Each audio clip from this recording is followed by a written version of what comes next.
I can't believe we missed it.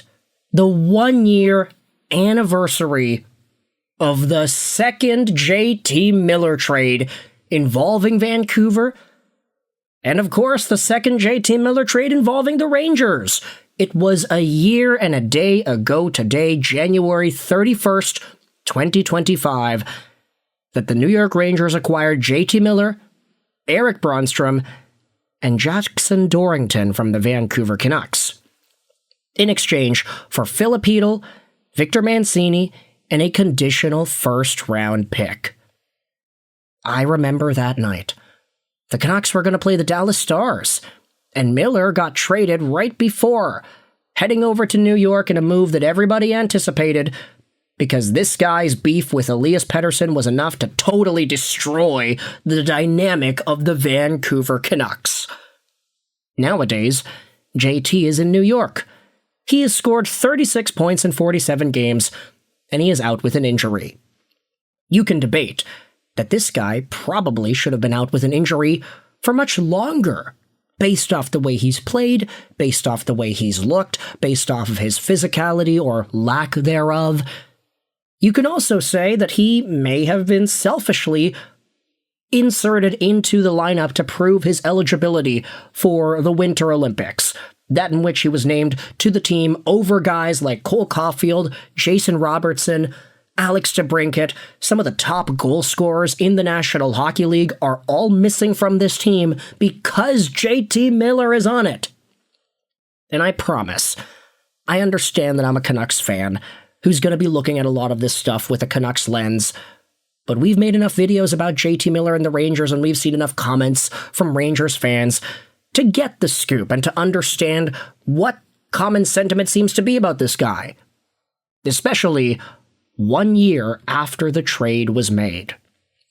You see, the reason we are making this video is because of an article posted on The Athletic earlier in the week. JT Miller trade 1 year later. Why the real winner isn't the Rangers or the Canucks. This article was published by Peter Bowe. It will be available in the description if you have The Athletic and if you want to read it yourself.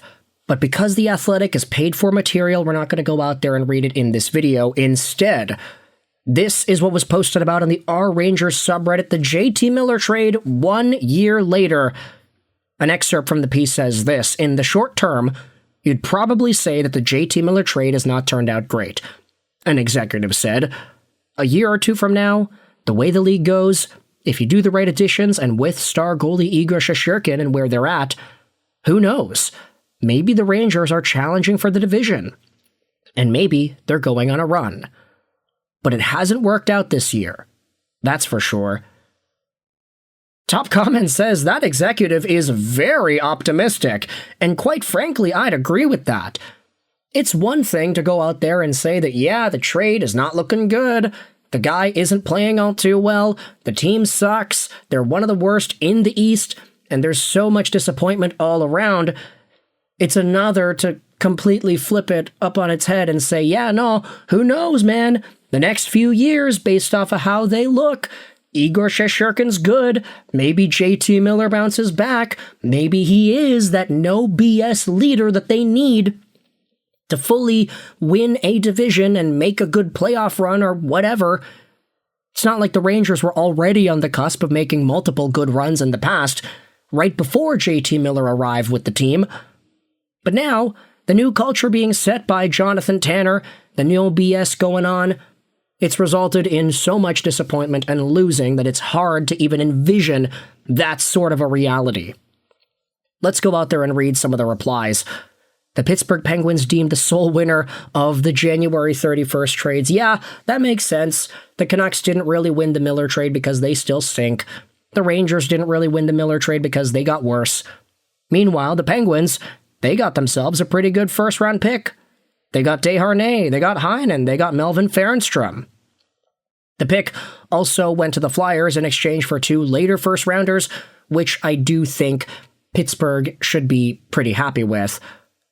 A Canucks fan goes out there and says in the comment section of this post, I agree, the return has not paid off. It would be good if Chytil could stay healthy because he's actually a good player, but I'm worried for that guy's health. Mancini looks like he's going to top out as a third-pair defenseman, if that.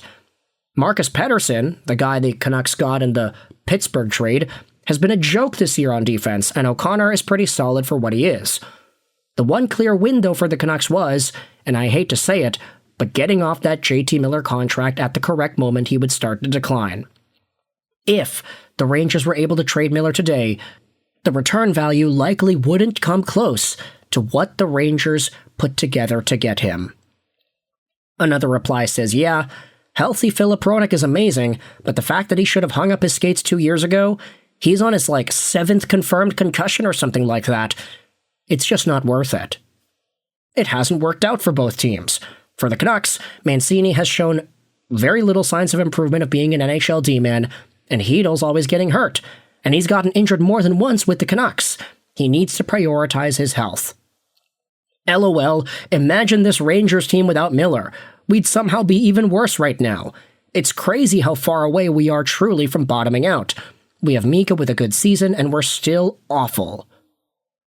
And so, ultimately, the JT Miller trade was a big win for Pittsburgh.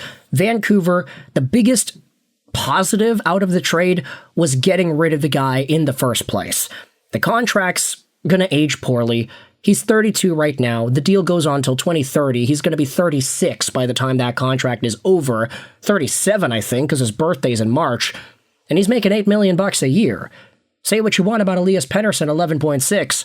JT, I think, brings an element of disengagement that is so toxic and has all the negative attention on it every time we see it, that it feels like every few weeks there's a new clip of JT Miller not back-checking, just not moving his feet in his own zone, letting the other team waltz right by him.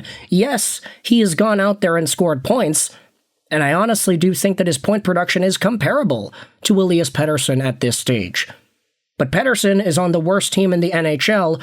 Miller is on a team that is very slightly better, with some definitely better players in Mika Zibanejad and Artemi Panarin. Vancouver has Pettersson trying to carry everything on his own. Miller happens to look like a passenger on the team where he is the captain, and on a team where he supposedly set the standard of no BS. Filip Chytil has only played 11 games for the Vancouver Canucks this season. He's got 26 games in total, last season and this season combined. Sure, the point production is fine.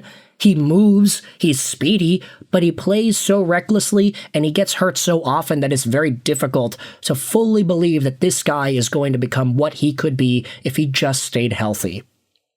And that is totally ignoring all the other assets. We don't really need to talk about Eric Bronnstrom, Jackson Dorrington, whom it is that first-round pick was able to get for Pittsburgh, or Philadelphia, I guess you could say.